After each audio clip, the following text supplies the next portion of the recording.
Welcome to the Property Investor Playbook. I'm Lara. And I'm Daniel. We're going to show you step by step how you can grow your wealth. Hey Daniel. Miss Lara, we're back. We're back. We're back. I have a funny guest. He's my favorite, actually. Daxy boy, he's on. Yeah. So Dax is a #1 bestseller on Amazon. Real estate investing using ChatGPT. So he's #1 in 4 countries, #3 in Australia at the moment. Yeah. Only 99 cents. Get a lot of value from that book. I need to read that, I think. Yep. He's one of our Lively brand partners. Yes. Doing. Don't forget, he's also our in-house property AI Yes, expert. yes. He loves his AI. I can't believe AI existed before we were born. So something that is interesting. I know. I can't believe that story that he told about the ambulance needing to use the computer the size of this room. I will stop there. I will let him tell.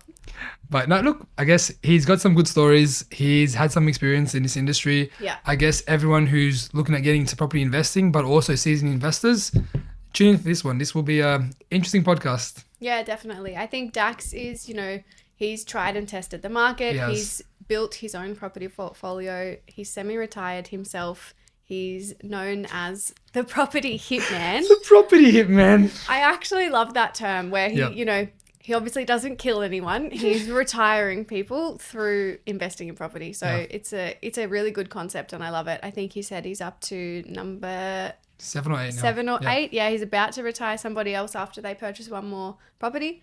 And yeah, I think he's much the same. He wants to purchase one more and he's somewhat retiring, but we need to hold on to him a bit longer. Let's get into it, huh? All right, let's go. Miss Lara, Daniel, how are you? I'm good. How are you? Always good, always good. How you going, Dax? Good. Thanks for having me. It's great to be in the office. It is nice to have you in. We've had a few video calls, I guess, with you and whatnot, but nice to have you here. Yeah, it's good to see the team and everything. It's good face to face, but it's connect that with the Zooms. It really works well. Yeah, definitely. It's quite a funky area, eh? I love it. Yeah. Like when I was walking around, like just the co-working spaces and all that, like there's these big Arnott's factory stuff that they kept on. There's a big digital board, analog board, just digital board. I'm sitting there pressing the buttons. I'm like, what does this button do? What does this button do? It's just amazing, like how they used to operate back in the olden days. Well, I saw this 23 years ago because I just bought down the road at Parramatta Road, Burwood, my first off the plan property, and this was derelict. And now it's regentrified and it's booming. It's great. Yeah, it would have just been an industrial area back then, probably. Yeah. Not much here. I could not imagine this being an industrial area. Yeah. Like I could not imagine it whatsoever. But it's good. It's good. We like to complain that there's not enough food options. But I can't imagine there was any food options back then. Zero.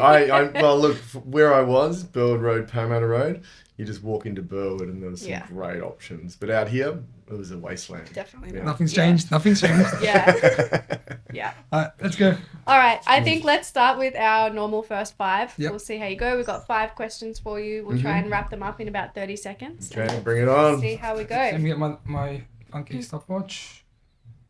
Okay. Is it CrossFit one? Is that what you... I saw those biceps before. They were Hey! Lara, when you're ready. Are we ready? All right. Go. What's your name and age? Dax and I'm 50. How many properties do you own? 7 now and just about to get another one. Nice. What's your biggest property regret? Selling. Selling property? Yes. What's one thing about you that you've never told anyone? Well, if I tell you, then it wouldn't fit that criteria, so I'm not going to tell you anything. Sorry. What's your most embarrassing moment? Oh, okay. Embarrassing moment. Oh, there's a lot. Probably getting really stupidly drunk on my 21st and swearing at a lot of people in my speech, which upset a lot of people. So it was super embarrassing that I had to go around and apologize a couple of days later. But, as 21st, sometimes you do that. Many years ago. Yeah. Many, many years ago. They've forgiven me by now, I hope. If you haven't, please forgive me. How'd we go? 46. Not too bad. Not too bad. Yeah. Definitely that 4th question about not telling anybody something stumps everybody and everyone's like, either I don't have something or the same, I don't want to tell you. Yeah. I guess, there's a whole area that I did counter-terrorism for the 2000 Olympics. Interesting. But I really can't tell you anyway. Or I'd have to kill you, of course. Yeah. So, Dax, something we spoke about in the intro. You're the bestseller on Amazon for your AI property book, correct? Yes. So, I'll just go for it now. Just tell me a bit about it. Like, what made you first of all do it? And it's just interesting because there's nothing out there like it. So, Yeah. what made you write it? Where the inspiration come from? And what have you, I guess, the feedback from it so far? Yeah, Daniel, it's been a great journey. I mean, I did a dual degree in engineering and science Nice. at Melbourne and touched on AI back then. There was AI back then? AI in 92 to 97, I Wow. was at uni there. Okay. And it was very primitive. You had to have a computer about twice the size of this room. And we did trials with the ambulance. So it was you know how you got your GPS on your phones? Yeah. Yeah. So you needed a computer two sizes of this room to Wow. run that. And so they had all the maps of Victoria in there, or Melbourne. And the ambulance 000 would ring up, give the address. We'd have to go in and plug that address in as the ambulance left the hospital. And it'd go, churn through for a little bit, and then it'd print out, turn left, turn right, turn left, right.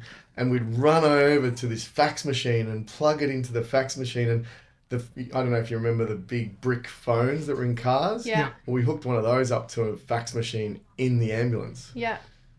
We'd feed that in and it'd come. So as they were driving, they'd get this printout that told them how to get there the fastest. Wow.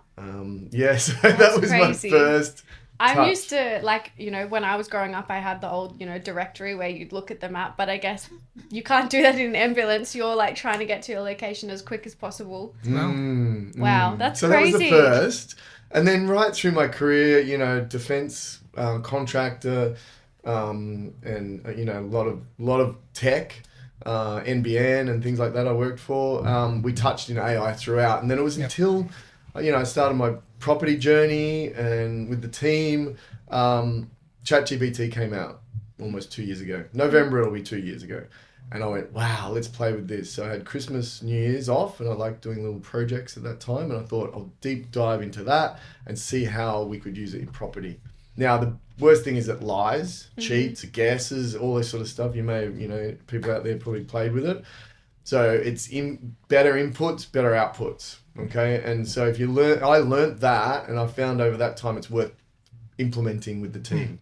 So email, correspondence, customer service, all that sort of stuff, and also a bit of analysis with properties, it really helped. So over those 6 months of implementing with the team, we had amazing results, and I thought the world needs to know about this. So I started writing the book. And of course, chat helped me write the book, but you need the frameworks and the inputs to put in to make it a great book. You've got to have the right prompts. The right prompts, and you've got to feed it the right information. So I fed it all our methodologies of, you know, how to build wealth through property and your house and land and all these different strategies and how I built my wealth, plugged that all in, and how to build a Amazon #1 bestseller. You got to plug all that in, and then you work through it, and, you know, it comes out with a rough draft, and I then took that and changed it and turned it into my own thing. And we released it in November last year. So it was a 12-month anniversary of chat, so I thought that was appropriate, and it just boomed in 4 countries. Wow. Yeah, For like 4 months, it stayed at #1, and I think it's now 3 in Australia still. Wow. So Nice. you know, I think I'm gonna have to read it. I haven't read it yet. yeah, grab it. I've left it at 99 cents because I think that people, you know, who are passionate about property want to have that as their wealth goal at the end and hand off to their kids. It's got the whole methodology of how to, you know, do your analysis of where you're at, what strategies work for you, what's long term, how to research properties, how to even negotiate. There's some prompts in there, how to negotiate with real estate agents. So you can do like role playing with chat and say, hey, chat, you're the real estate agent, I'm the buyer. Please role play with me and give me the best solutions to negotiate the best price for me. Okay, Wow. that's good. That's pretty good. That would also work, I guess, in like sales training and things like that for real estate agents. You're going somewhere. Maybe that's book number 2. Maybe. The flip side. I like that. I think that book number 2 we're working on at the moment with my son, who's in year 10, and we're using that to be his tutor. So we're using him as like multi choices and how he learns the best. And so we're doing a whole lot of prompts for him. And he's gone from a C grade student up to an A grade over the last year using chat with me. To help him learn in different ways. Yes, the right way for him and encouraging and, not like, So it's working really well. All right. Dax, you got a few properties, or more than a few. Yes. You said 7? Yes. You're semi-retired in Bali so far? You're living your best life? Yes. Okay. So, yes, I moved from Sydney, where I couldn't semi-retire, to Bali at the moment, which is, my rental properties are funding a lot of my lifestyle. Yeah. Okay. So myself, I love to be a student of whatever I'm trying to achieve. So you got to be a student of the game. I'm sure you've done your tenure as a student. Now you're in that teaching phase, and I love hearing your stories. One thing that I would love to get off you, your first property, you said you bought down the road, and you regret selling. So now even myself, I got a few properties, but I'm trying to work out, should I sell? Should I hold? Should I wait? What should I do next? So myself, I think I know what I want to do, but at the end of the day, and you'll be a better judge than anyone else, I guess, in this field. What is holding the best game here? Is it selling, trying to get more properties? What would you do? What would you advise the people who are, let's start with the seasoned investors first. They got 3-4 properties. They want to get to 5-6. What's your kind of takeaway there? How would you advise me, say, so people like myself, that you can get more? Should we hold? Should we sell? What do you recommend? Look, there's a lot of variables there. And I always like to go back to basics and say, what's the end in mind? Stephen Covey's 7 Habits. What do you want to achieve? Yep. What does that look like and when? Okay, that's our baseline. We need to know where you want to get to, how long, how much per week do you want to live off, and what does that look like? What's your lifestyle? Are you traveling the world? Are you living in Bali? What are you doing? So, having that map, that end North Star where you're trying to achieve, that's the first thing. And then the second thing is, where are you now? Now, yes, you've got a number of properties. How are they performing? How have they performed? Which markets? There's over 15,000 suburbs in Australia. Some are booming, some are crashing, some are flat. Yeah. Even in those suburbs, as we all know, the wrong side of the street is never going to make you money, where the right side of the street with a view and everything is going to. So analyzing that to depth, not just the now, but in the past, and then trying to predict the future.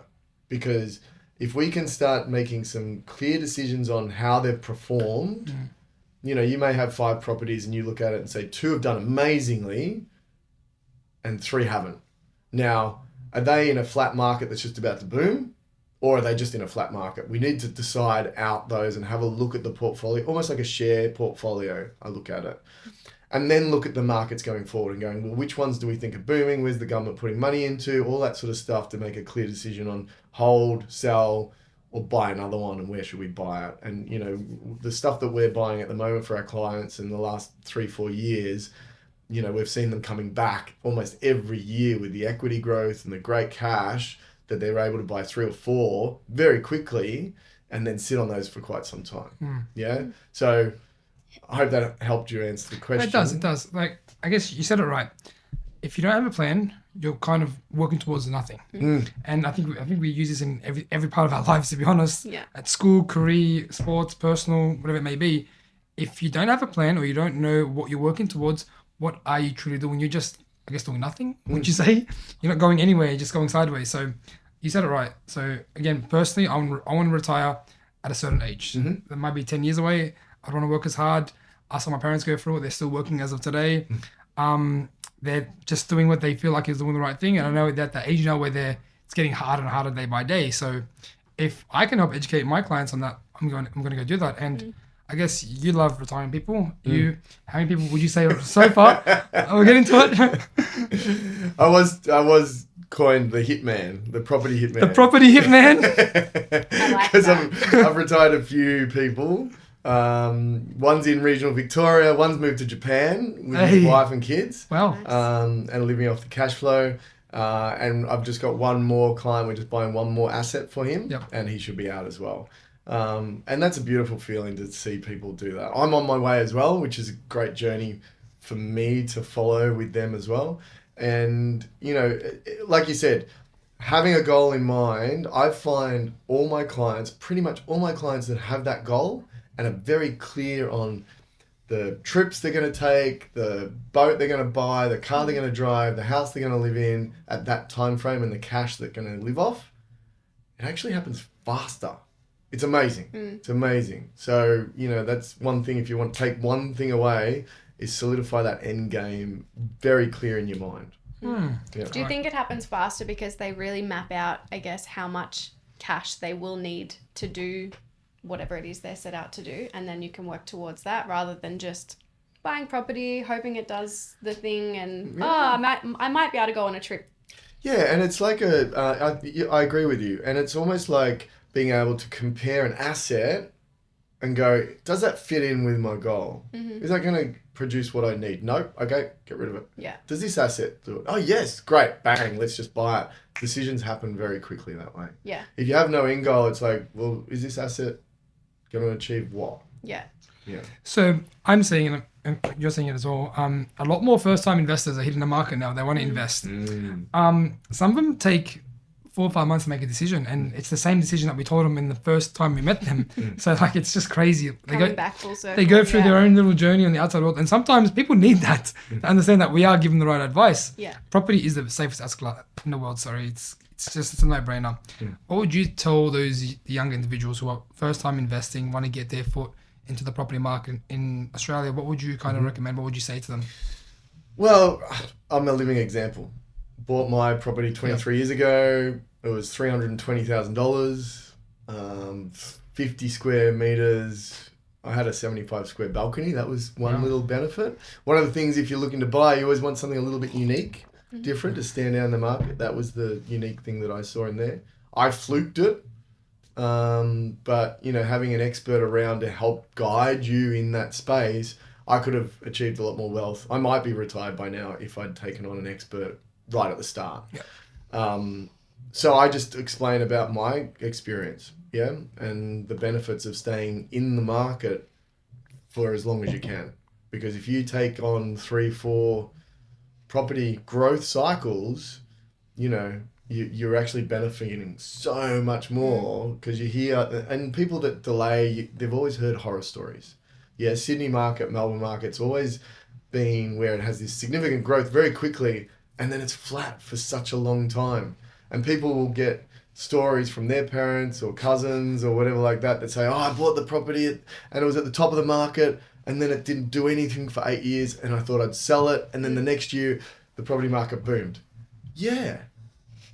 But I've been in the market for 23 years. So I've had 4 cycles across you go different states, and they're all cycling at different times. So you can have a boom every couple of years. Yeah. It's great. Yeah. But if I hadn't got that experience and that knowledge, then I might have just put everything in Victoria or Sydney and, you know, be stagnant for 8 years. Just on that, it should remind me, like, I love my quotes these days. You said you fluked it, but I strongly believe in this. People say you're lucky, or you're lucky that this happened to you. I strongly believe that you put yourself in a position to be lucky, and luck favors the prepared. So if you are prepared and you do make that plunge, you speak to the expert, and a boom does happen, and they call you lucky. Yeah, luck will favor that person, but they put themselves in that position to be lucky. You took that jump and took the risk. Yeah. If you sit there and do nothing, of course luck's not going to favor you, because you're not doing anything. You're waiting for Google or TikTok to tell you something.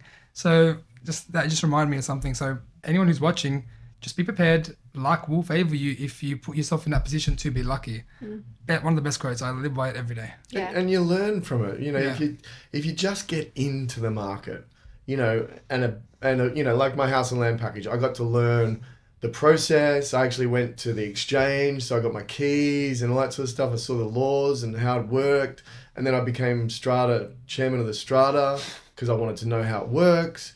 And over those 4 years that I was in there, it was beautiful. I learned everything about it. You immersed yourself in it. Yeah, then I got a townhouse straight away. Old, decrepit thing that I could actually build up and then bounce into another house and land. And so over 3 properties between 2002 and the GFC grew significantly, and I made a lot of money. Yeah, that's good. You know, and learned a lot. Yeah. You mentioned the GFC. What's your thoughts on, I guess, property growth and what happened during that period of time? And, you know, everybody predicted that it would happen again around COVID, the same thing.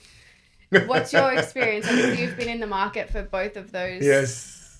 COVID was interesting. I was on Sky News twice during COVID. One in Melbourne telling the Prime Minister that he should allow us to have open houses so we could buy and sell properties. Yeah. Because the market was booming, we had vacancy issues, people on the street, and all that sort of stuff. Yeah. And the second one was, I'm predicting that the market's booming because New York and New Zealand had clamped down before us, and they were booming at the time. And I'm like, watch this space. Everyone was doom and gloom, and I'm like, no, this is gonna boom, and look what we did. Yeah. Yeah. So, looking back on 2002 to 2008, I didn't know, but I was learning it. That's where I started my thing. Was the Olympics was super significant. Yeah. So the Olympic was 2000. So I didn't know, but the lead up, the 10 years up to Sydney Olympics, the Sydney market grew massively. And I jumped in at 2002, which everyone was like, oh, top of the market, all this sort of stuff. It grew another 6 years. Yeah. So 8 years after the Olympics. So they had an 18-year run until the GFC hit. Yeah. And it was magnificent for me, but if I'd started 10 years before, like we are now in Brisbane.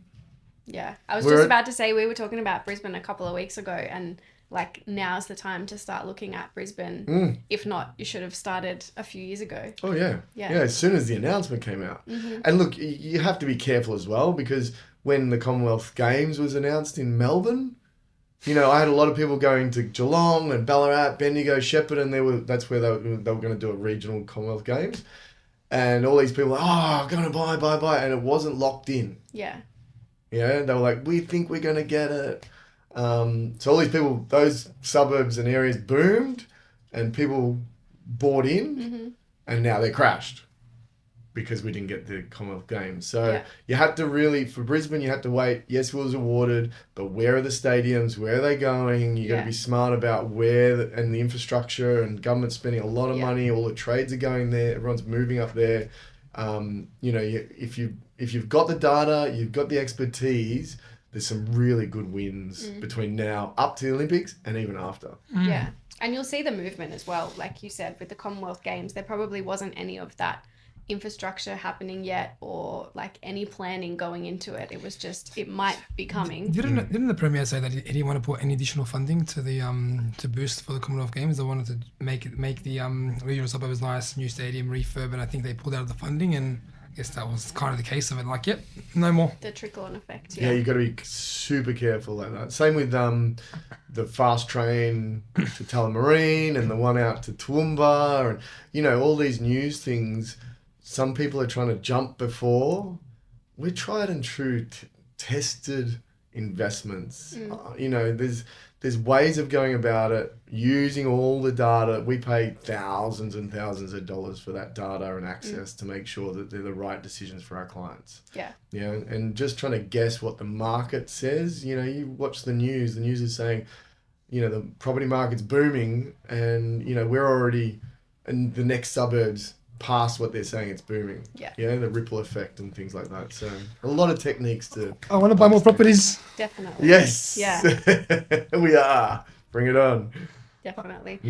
What would be, I guess, your advice? You talked about some advice for getting into the market, but for experienced investors, what would be your one piece of advice that are maybe at the back end of their career, kind of thinking, well, I want to be retired. I want to be maybe like you in Bali, living life semi-retired, whatever it might be. What would your advice be to them? There's a lot, but I think having the mindset that your property portfolio is your next job. It's your side hustle right now. If that's, if you've got your real job and you've got your property portfolio and you're managing it on weekends or every quarter, stuff like that, it'll end up being your real job after your old job, and then it'll be your opportunity to teach your kids that they need to look after this portfolio as well. So charity starts at the home. Start teaching your kids this stuff, making sure they understand that if anything happens to you, they get all of this, and make sure you tie it up legally that they can't sell it all. But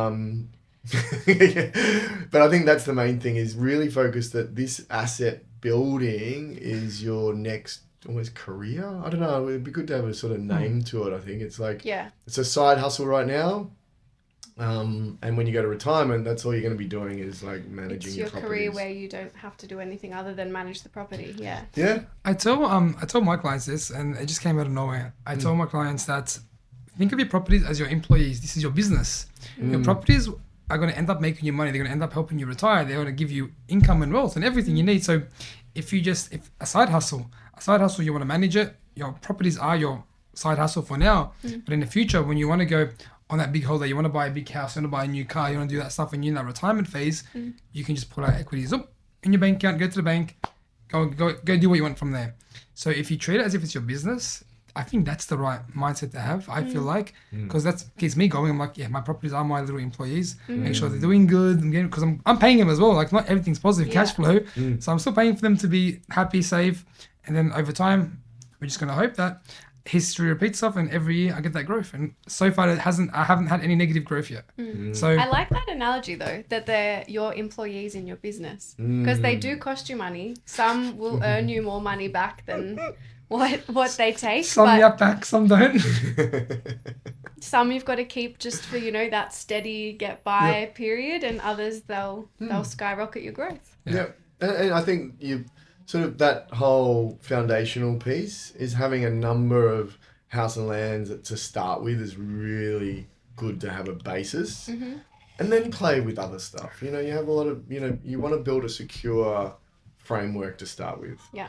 And that you see clients that do that, and you see their nervous system drop, they're calmer, they've got their future aligned, they know what they're doing. Yeah. They've talked to an expert, mapped out the next 20 years, they've got a couple of properties, they see it working, and they go, oh, I've got this, do my day job and look after my properties and get good tenants. Yeah. And in the end, it's going to all work out. So I love seeing that. Yeah, that's good. Do you have any client stories that you could share with us, whether it's from your, property hitman phase or anything else? Any other clients that stand out? Look, one of the guys I retired, I can't talk too much about him, but we bought, 5 years ago, Burpengary.